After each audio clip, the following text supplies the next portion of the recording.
সুন্দর করে নেস্ট করছে, আলোর জন্য দেখা যায় না। আসসালামু আলাইকুম এভরিওয়ান, আমি Arnab and welcome to my blog. আজকে আমরা আমাদের ছাদের অ্যানিমেলগুলোর আপডেট দেখাবো, প্রত্যেকটা ব্রিডিং প্রোগ্রেস এবং অন্যান্য আপডেট যেগুলো আছে সেগুলো দেখাবো। তো চলেন, আমার কাছে অনেকগুলো ডাকলিং হয়েছিল, যেগুলোর মোস্ট অফ দ্য ডাকলিং ছিল উড ডাক। তো যেহেতু অনেক বেশি ডাকলিং হয়েছে, আমি এত বাচ্চা মেনটেন করতে পারতেছিলাম না, তো কিছু বাচ্চা আমরা ছেড়ে দিচ্ছি। আমরা জাস্ট ম্যান্ডারিনের বাচ্চা রাখছি। আমাদের কিছু অ্যাক্সিডেন্টও হয়েছিল, এগুলো আমরা একটা ভিডিওতে, যতগুলো অ্যাক্সিডেন্ট রিসেন্ট কিছুদিনের ভিতরে হয়েছে সবগুলো নিয়ে একটা ভিডিও আমরা পরবর্তীতে করবো। বাট যে বাচ্চাগুলো এখন বর্তমানে আছে সেগুলোকে একটু দেখাই। এই যে আমার হোয়াইট বেবিগুলো, যেগুলোকে আমি রেখে দিছি, কারণ বাংলাদেশে এখন আর ম্যান্ডারিন ডাক ইম্পোর্ট হবে না। সো হোয়াইট ম্যান্ডারিন খুব একটা, মানে আমি যে কয়জনকে চিনি খুব কম মানুষের কাছে আছেন। আরেকটা জিনিস যে খুব কম মানুষের কাছে ব্রিডিং করছে হোয়াইট ম্যান্ডারিনটা। হোয়াইট ম্যান্ডারিন বাচ্চাগুলো আমাদের কাছে খুবই প্রেশাস একটা বাচ্চা। এই যে আমার প্রত্যেকটা বাচ্চার একদম ফেদার চলে আসছে, মাশাল্লাহ মাশাল্লাহ। এগুলো হলো আমার স্ট্যান্ডার্ড ম্যান্ডারিনের বাচ্চা। আর এখানে আমার 3টা স্ট্যান্ডার্ডের বাচ্চা, 2জন ওই পাশে গেছে আর একজন এই পাশে। এগুলো বড় হইলে আই থিঙ্ক একটা মেল অথবা 2টা মেল একটা ফিমেল এরকম হয়। আর কিছুদিন পর একদম সম্পূর্ণভাবে বোঝা যাবে হোয়াইট ম্যান্ডারিন মেল এবং ক্লাসিক ফিমেল। ওর বাচ্চাই এখানে ম্যাক্সিমাম বেশি, ওর বাচ্চা মানে টোটাল এখানে 60টা বাচ্চা আছে, তো 60টা বাচ্চার ভিতরে ম্যাক্সিমামই ওর বাচ্চা। এবং মাশাল্লাহ ও আবার কিন্তু এগ দেওয়া শুরু করছে এই সেম নেস্ট বক্সে। ও অলরেডি আবার নেস্টিং করতেছে এবং এগ দিতেছে। কি সুন্দর নেস্টটা করছে। যারা ম্যান্ডারিনের নেস্ট দেখে নাই তাদেরকে দেখাই যে দেখছো, ওদের পশম দিয়ে সুন্দর করে, পশম আর খেয়ার দিয়ে একটা ওরা সুন্দর ঘর বানায়। স্পেশালি ম্যান্ডারিন হলো ক্যাভিটি নেস্টার। ক্যাভিটি নেস্টার কি জিনিস? গাছের ফুটো অথবা গর্ত অথবা কোনো একটা ফুটা ফাটা যেগুলো উঁচু জায়গা আছে, এরকম জায়গায় ওরা নেস্ট করতে পছন্দ করে। তো আমরা এবার যেগুলো নেস্ট অনেক উঁচু উঁচু জায়গায় দিয়েছিলাম, ওগুলোতে আমাদের ভালো ব্রিডিং হয়েছে। স্পেশালি আরেকটা ফিমেল আছে, এই যে বের হয়ে গেছে, আরে আল্লাহ। হ্যাঁ, ও কালকে সকালে ঢুকছিল, এখন পর্যন্ত বের হয় নাই। তো এই ফিমেলটা এখানে নেস্ট করতেছে। আই থিঙ্ক এইখানে দেখি কয়টা ডিমের মতো আছে, 3টা এগের মতো আছে। তো ও দেখলাম যে 2 দিন ধরে এখানে, ও হলো ইম্পোর্টেড ডাক। ইম্পোর্টেড ডাকের হলো পিনউইং হয়, মানে একটা করে ডানা কাটা থাকে।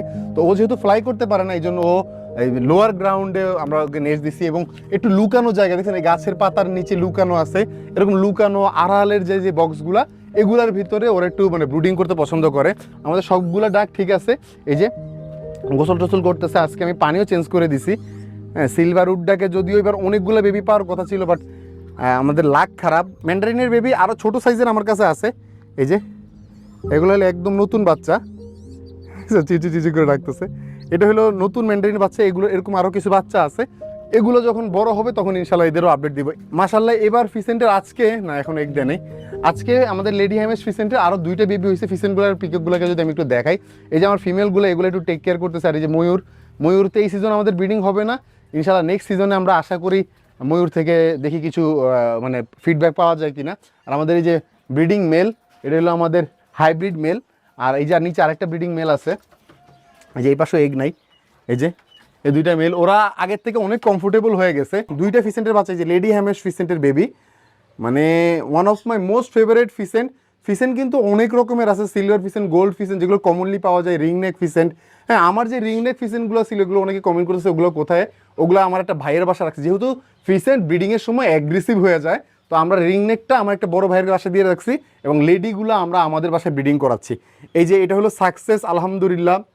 এর আগের সিজনে যদিও আমরা ভালো অ্যামাউন্টের এগ পাইছি, এই সিজনে আমাদের এগ প্রোডাকশনটা একটু স্লো। হ্যাঁ, ফার্স্টের দিকে অল্প 1টা 2টা 3টা করে ডিম পাইছি। এরপরে আস্তে আস্তে মাশাল্লাহ মনে হয় আমরা 6টা না 7টার মতো একটা চিকেনের নিচে দিয়ে রাখছি। দেখা যাক কতগুলো বেবি পাই। ফিসেন্টের সবচেয়ে মজার জিনিস, ডাকের যেমন হ্যাচিং রেটের সমস্যা অথবা অনেক ঝামেলা হয়, ফিসেন্টের ক্ষেত্রে কিন্তু এই জিনিসটা হয় না। হ্যাচিং রেট বলেন, বেবি হ্যাচ করে বের হওয়ার কথা বলেন, এটা কিন্তু বাংলাদেশের ওয়েদারে ফিসেন্টেরটা মাশাল্লাহ অনেক ভালো। আপনি চিকেনের নিচে ফুটাতে পারবেন, ফিসেন্টের নিচে ফুটাতে পারবেন, ইনকিউবেটরে ফুটাতে পারবেন, খুব ভালো হ্যাচিং রেট পাওয়া যায় ফিসেন্টের থেকে আর কি। এরপরে আমাদের কিং কোয়েলের যে বাচ্চাগুলো, যে আমি একটা ধরার চেষ্টা করি, যে আমরা ছোটো ছোটো বাচ্চা দেখাইছিলাম যেদিন ফুটসে, সেদিন দেখাইছি, ফ্লাই করতে পারে তো ফ্রুট ফারুট উড়ে চলে যেতেছে এদিক ওদিক। হাই, তো অনেক কষ্ট একটা ধরছি। অ্যান্ড আমাদের যে ফিমেলটা, মানে আমাদের এখানে একটা পেয়ার রাখছি। আপনি যদি অনেকগুলা কিং কোয়েল একসাথে রাখেন তাহলে কি হয়, ওদের ভিতরে কম্পিটিশন, মারামারি।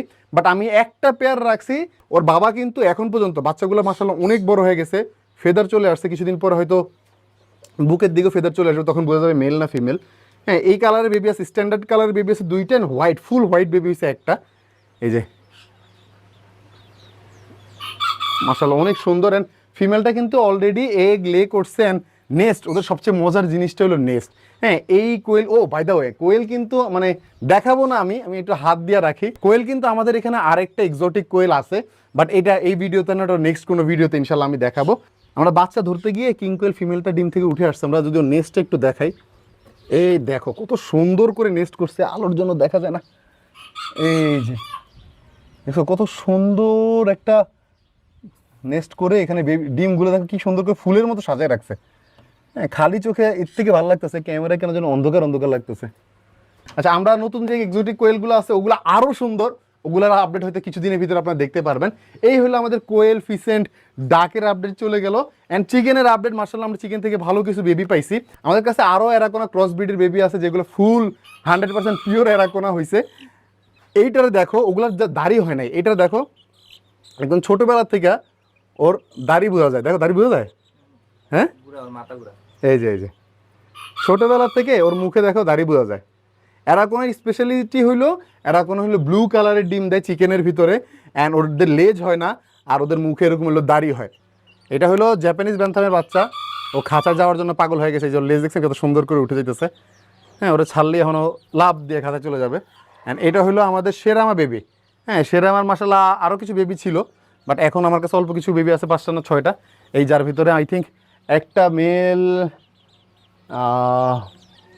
দেখেই যে আমি সবগুলো বাচ্চার একটু দেখাই দিই। এই যে, অ্যান্ড এখানে আমাদের হাইব্রিড চিকেন আছে 2টা। এই যে ওর শরীরে পানি স্প্রে করা হয়েছে, তো এই জন্য পশমগুলো একটু এলোমেলো হয়ে গেছে, একটু গ্রুমিং করে দিতে হবে। এই যে মাশাআল্লাহ, এগুলো লায়ন হেড। এখন আমাদের কাছে 2টা না, সরি, এখন আমাদের কাছে 3টা লায়ন হেড বেবি আছে, আর একটা হলো লায়ন হেড লব বেবি আছে। আর লায়ন হেডের ভিতরে 2টা মেল, একটা ফিমেল, আর লব বেবিটা হলো ফিমেল বেবি। এই যে বিড়ালটা হলো পুরা বাড়িতে ঘুরে বেড়ায়, স্পেশালি আমার আম্মুর কাছে থাকে। ও কিন্তু আমাদের বাসায় থাকে, মানে আমি ভাবছিলাম যে আমার রুমে রাখবো, বাট দেখি আম্মু আর আব্বুর সাথে যায় ঘুমায়। সো আমি আর ডিস্টার্ব করি না, আম্মু দেখলাম যে খুব ভালো কেয়ার করতেছে ওর। আমরা ওরা একটা লিটার বক্স এনে দিয়েছি যেখানে ও পটি পি করে।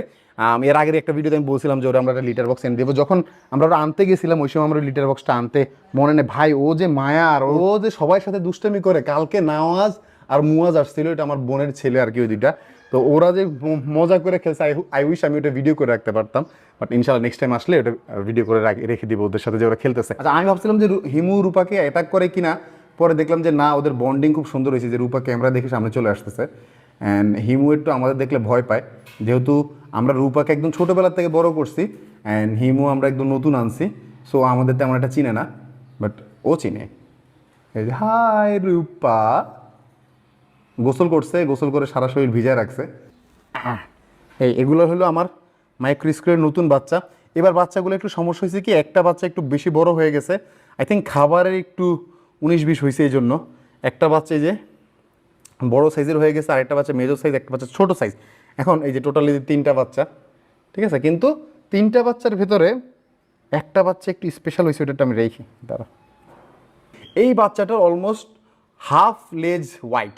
এখন তো ও অনেক ছোট, এই জন্য খুব একটা সুন্দর লাগতেছে না। এটা যখন বড় হবে মাইক্রোস্কোরেলটা, ওরা দেখতে চমৎকার লাগবে, কারণ ওদের লেজটা অনেক ফ্লাফি টাইপের। হয়তো আমি একটা বড় বাচ্চা বের করে দেখাবো, ওর লেজটা অনেক ফ্লাফি, মানে ওদের লেজটা অনেক ফ্লাফি টাইপের হয়, বডির থেকে একটু 2 গুণ বড় হয় দেখতে, তখন আরও সুন্দর লাগবে। এই যে ওর মাথা, ওর দেখো লেজের মাথাটা হালকা একটু সাদা, যেটা ওর বডিরে মানে ওর একটা লুকটা অন্যরকম চেঞ্জ করে দেয়। দেখো, এটা বলো রিং টেল মাইক্রোস্কোরেল, ঠিক আছে।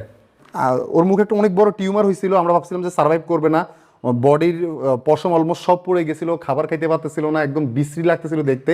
তো আমি একটু ছোটো মোটো আমরা সার্জারি করে দিছি, টিউমারটা মানে ফেলে দিছি কেটে। পরে আলহামদুলিল্লাহ দেখেন এখন ওর বডির পশম সবগুলো ব্যাক করছে, যেহেতু এইজ হয়েছে হালকা। হ্যাঁ, ওর শরীরে এইজের ছাপটা বোঝা যায়, বাট মাশাল্লাহ পশম আগের থেকে সবগুলো রিটার্ন করছে।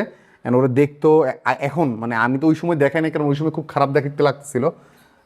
যদি দেখাইতাম তাহলে হয়তো আপনারা কম্পেয়ার বুঝতে পারতেন। বাট কিন্তু এইখানে আমার কিছু বেবি হয়েছে ওর, এই যে একদম গুলটু গুলটু বেবি ভাই। এই দেখো, এগুলো হলো নিউ অ্যাডাল্ট বাচ্চা, এগুলো আমি নিজের ব্রিডিংয়ের জন্য রেখে দিছি, যেহেতু আমার ব্রিডিং পেয়ার যেটা ওইটা একদম এইজ হয়ে গেছে। এই দেখো, ওরে হ্যামস্টারগুলোকে এই এইজে বেশি সুন্দর লাগে। হ্যাঁ, একদম ইয়াং এইজ যখন, পুরা গোল দেখো। এটা হলো husky face Roborovski hamster, one of the most cutest hamster breed, and by bond tame হয়। অন্য অন্য হ্যামস্টার যেগুলো রাশিয়ান ডোয়ার্ফ হয় অথবা সিরিয়ান হ্যামস্টার আছে, ওগুলা কিন্তু আপনি হাতে নিলে আপনাকে বাইট করবে, হ্যাঁ। বাট এই হ্যামস্টারগুলো বাইবন টেম, এগুলো আপনি হাতে নেন, মাথায় নেন, শরীরে নেন, কোনো কামড় দিবে না। আচ্ছা, অনেকেই ভাবতে পারে যে আমি জাস্ট বলতেছি যে সেটআপ বানাবো। এই দেখো, এগুলো হলো নতুন সেটআপ বানানোর জন্য নেট, ঠিক আছে। এগুলো হলো এসএস এর স্কোয়ার নেট, ঝালাই করা নেট, হ্যাঁ। এগুলো নয়া বাজার থেকে যে আমি 2 রোল নিয়ে 200 ফিট নেট আছে। সো আমরা নতুন সেটআপ তৈরি করতেছি, নতুন এনিমেল আসতেছে, যেগুলো আপনারা খুব শীঘ্রই দেখতে পারবেন। এবং এগুলো দেখতে হলে চ্যানেল এবং পেজের সাথে থাকতে হবে। আজকের ভিডিও এই পর্যন্ত, সবাই ভালো থাকুন, সুস্থ থাকুন। আসসালামু আলাইকুম ওয়া রাহমাতুল্লাহ। দেখা হবে পরবর্তী ভিডিওতে। টাটা।